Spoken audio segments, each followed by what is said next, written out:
Hello everyone, welcome back to my channel. আমি প্রণতি। কেমন আছো তোমরা সবাই? আশা করি তোমরা সবাই ভালো আছো, আর আমিও কিন্তু ভালো আছি। আমার নতুন একটা ব্লগে তোমাদের সবাইকে ওয়েলকাম। তো তোমরা ভিডিওটা স্কিপ না করে পুরো শেষ অবধি দেখো, আশা করি তোমাদের ভিডিওটা ভালো লাগবে। আজকের কিন্তু ভিডিওটা এখান থেকেই শুরু হচ্ছে, আর আমি কিন্তু যখন থেকে ভিডিওটা শুরু করেছিলাম তখন ঘড়িতে বাজে ওই প্রায় 12টা। এখন কিন্তু আমি রেডি হয়ে নিচ্ছি, তার কারণ আমি কিন্তু যাব স্কুলে। আর তোমাদেরকে বলি, স্কুলে কিন্তু আজকে আমার কোনো দরকার নেই, কারণ আমি প্রায় অনেক বছরই হয়ে গেল স্কুল থেকে পাস আউট হয়ে গেছি। আর জানো তো, আমি কিন্তু আগের থেকে ভাবিনি যে তোমাদের সাথে ব্লগ ভিডিও আমি শেয়ার করব। তবে যখনই আমি ডিসাইড করলাম যে আজকে আমি স্কুলে যাব, তো ভাবলাম যে তোমাদের সাথে না হয় একটা ভিডিও শেয়ার করে দিই যে আমি কোন স্কুল থেকে পড়াশোনা করেছি। তো এরপরে দেখো, আমি কিন্তু একেবারে পুরো রেডি হয়ে নিয়েছি, আর বাইরে যা রোদ দিয়েছে তার কারণে কিন্তু পুরো মুখ বেঁধে নিয়েছি। আর দেখো, এখন কিন্তু আমি সানগ্লাস পরে নিলাম। তো চলো এরপরে বেরোনো যাক। আর অলরেডি কিন্তু আমরা অনেকটা দেরি করে ফেলেছি। বোনের যাওয়ার কথা ছিল কিন্তু 12টার সময়, আর আমি রেডি হতেই শুরু করেছি 12টার থেকে। তো আমার রেডি হতে ওই 5 থেকে 10 মিনিট সময় লেগেছে। তারপরেই দেখো রেডি হয়ে কিন্তু আমিও বেরিয়ে পড়েছি, আর বোনও কিন্তু বেরিয়ে পড়েছে। আর আমি বেরিয়েই কিন্তু দেখতে পেলাম যে রিশু দোকানে রয়েছে, আর ওকে কিন্তু আমি একবার ডাক দিলাম যে রিশু আয়, দেখ গাড়ি করে আমরা ঘুরতে যাচ্ছি। আর ঠিক তখনই দেখো ও কিন্তু চলে এসেছে, আর এখন আমার গাড়িতে ওঠার জন্য এত কান্না করছে।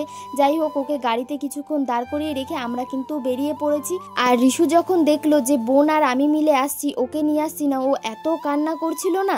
যাই হোক, এরপরে দেখো আমি আর বোন কিন্তু বলতে গেলে প্রায় চলেই এসেছি। আর একটা কথা তোমাদেরকে বলি, আমার কিন্তু দুর্গাপুরের মধ্যে এই যে এই রাস্তাটা দেখতে পাচ্ছ, এই রাস্তাটা কিন্তু আমার খুবই পছন্দের একটা জায়গা। আগে যখন স্কুলে যেতাম এই রাস্তা দিয়ে, তখন ভাবতাম যে এই রাস্তাটার পাশে কেন আমাদের যে একটা বাড়ি হলো না, মানে সব সময় এটাই ভাবতাম, বিশেষ করে গরমকালে। কারণ দেখতেই পাচ্ছ একদম রাস্তার দুই পাশে এত সুন্দর বড় বড় গাছ, আর তার জন্য কিন্তু এই রাস্তাটা সবসময় ঠান্ডা থাকে। তো দেখো, তোমাদের সাথে গল্প করতে করতে কিন্তু আমি চলে এসেছি একেবারে স্কুলের সামনে। আর তোমাদেরকে বলি, এই স্কুলে কিন্তু আমি ক্লাস 5 থেকে 12 অবধি পড়াশোনা করেছি। তার আগে কোথায় পড়াশোনা করেছি তো সেটা না হয় অন্য কোনো ভিডিওতে বলবো। আর কোন কলেজে আমি পড়েছি সেটা না হয় কোনোদিনও যদি কলেজে যাই সেদিনই তোমাদের সাথে শেয়ার করব। আর জানো তো, স্কুলে আসা মাত্রই বোন দেখলো যে বোন কিন্তু অ্যাডমিট কার্ড আনতে ভুলে গেছে।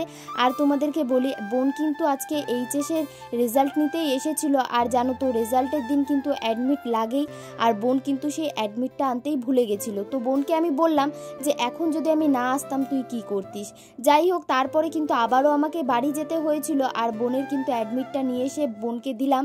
এরপরেই কিন্তু আমি চলে এসেছিলাম একেবারে স্কুলের ভেতরে। আর আসা মাত্রই কিন্তু আমার সেই পুরনো দিনের কথাগুলো মনে পড়ে যাচ্ছিল। বিশেষ করে পুরনো দিনের সেই বন্ধু বান্ধবীগুলোকে কিন্তু খুবই মিস করছিলাম। আর জানো তো, আমাদের স্কুলে কিন্তু একেবারে লাস্টের দিন এরকমভাবে স্যার ম্যামরা স্টুডেন্টদেরকে নিয়ে ফটো তুলছিল।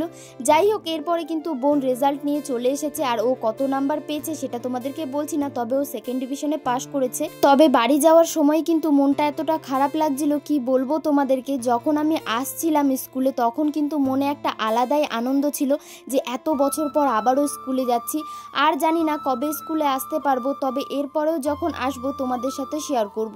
তবে বাড়ি যাওয়ার সময় বোন বলল যে চল আইসক্রিম খাবো, তবে এসে দেখলাম যে আইসক্রিম কিন্তু খুব একটা ভালো ছিল না। তার জন্য বোন এখানে নিয়ে নিয়েছিল একটা ফ্রুটি, আর এখানে কিন্তু আমি নিয়ে নিয়েছিলাম মাজা। তো সেটা নিয়েই কিন্তু আমরা সোজা চলে এসেছিলাম বাড়িতে। আর দেখো, এসেই কিন্তু আমার মুখের অবস্থা এতটা পরিমাণে খারাপ হয়ে গেছে, তার কারণ বাইরে কিন্তু পুরো লু হাওয়া বইছে। আর জানো তো, তোমাদেরকে তো আমি বলি যে আমাদের এখানে মনে হয় একটু বেশি গরম পড়ে গেছে। আমরা কিন্তু ওই দুপুর 12টা 15-20 নাগাদ বেরিয়েছিলাম, আর বাড়ি এসেছিলাম ওই 2টো নাগাদ। তো দেখো, বাড়িতে আসার পরে কিন্তু আমি আর কোনো রকম ভিডিও করিনি। একেবারে ওই 3:30 থেকে আবারও ভিডিওটা আমি শুরু করেছিলাম। তার কারণ আজ কিন্তু আমি আর আমার একটা ফ্রেন্ড যাব ভিডিও বানাতে, আর কোথায় যাব সেটা কিন্তু তোমরা জানতে পারবে। তার জন্য ভিডিওটা পুরো তোমরা শেষ অবধি দেখো। আর ভিডিওটা শুরু করা মাত্রই দেখলাম যে আমার চোখে কিন্তু কি একটা হাওয়ার সাথে ঢুকে গেছিল। তো দিদিকে আমি বললাম যে তুই ভিডিওটা একটু বন্ধ করে দেখ আমার চোখে কি ঢুকেছে।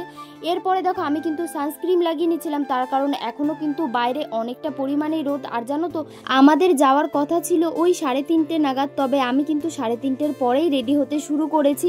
এরপরে দেখো, আমার কিন্তু লিপস্টিক পরা হয়ে গেছে। চলো আমি ড্রেসটা পরে নিই।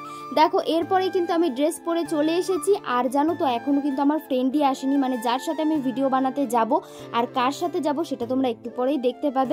আর জানো তো আমার কিন্তু রেডি হয়ে কারোর জন্য ওয়েট করতে একদমই ভালো লাগে না, রেডি হলেই মনে হয় যে কখন যাব। এরপরে দেখো আমার ফ্রেন্ড কিন্তু চলে এসেছে। তোমাদেরকে তো বলছিলামই যে আমি কিন্তু একটা ফ্রেন্ডের সাথে ভিডিও বানাতে যাব, সেটা হচ্ছে চুমকি। তোমরা জানোই যে আমি কিন্তু ভিডিও বানাতে গেলে চুমকির সাথেই যাই, আর চুমকিও কিন্তু আমার সাথে যায়। তো চুমকি এত পরিমাণে আজকে হাসছিল কেন, তার কারণটা কিন্তু আমি নিজেই জানি না। আর ও যখন দেখলো যে ও আসা মাত্রই আমি ওর সামনেই ফোনটা ধরলাম, আর ও কিন্তু কন্টিনিউ হেসেই যাচ্ছে। আর এখানে কিন্তু আমাদের ঝগড়া হয়ে গেছে আবারও। জানোই তো আমরা দুজন একসাথে থাকলে আমাদের ঝগড়া হবেই। কারণ হচ্ছে কি, তোমাদেরকে বলি, তোমরা হয়তো শুনলে হাসবে। ও আমাকে বলছে তুই গাড়ি চালা, আর আমি ওকে বলছি তুই গাড়ি চালা। তো সেটা নিয়ে কিন্তু আমাদের ঝগড়া শুরু হয়ে গেছে। তো যাই হোক, আমরা একটা ডিল করলাম যে যাওয়ার সময় আমি গাড়ি চালিয়ে নিয়ে যাব, আর আসার সময় কিন্তু চুমকি আমাকে চালিয়ে নিয়ে আসবে। যাই হোক, এরপরে কিন্তু আমরা ভেবে পাচ্ছিলাম না যে কোথায় আমরা যাব ভিডিও বানাতে। এরপরে কিন্তু আমরা ঘুরতে ঘুরতে চলে এসেছিলাম বসুন্ধরার সামনে, আর বসুন্ধরার সামনের ভিউটা কিন্তু দেখতে বেশ ভালো লাগছিল। তাই ডিসাইড করলাম আজকে আমরা এখানেই ভিডিও শ্যুট করব। তো তোমরা জানিও যে তোমাদের এই ভিডিওটা কেমন লাগলো। চলো আজকের ভিডিওটা আর বেশি বড় করছি না, আজকের ভিডিওটা এই পর্যন্তই। তোমাদের যদি ভিডিওটা ভালো লাগে তো অবশ্যই like, comment, share and subscribe করে দেবে। আর যদি ফেসবুক থেকে দেখো তো অবশ্যই ফলো করে দিও। চলো বাই, তোমাদের সাথে দেখা হচ্ছে নেক্সট ব্লগে।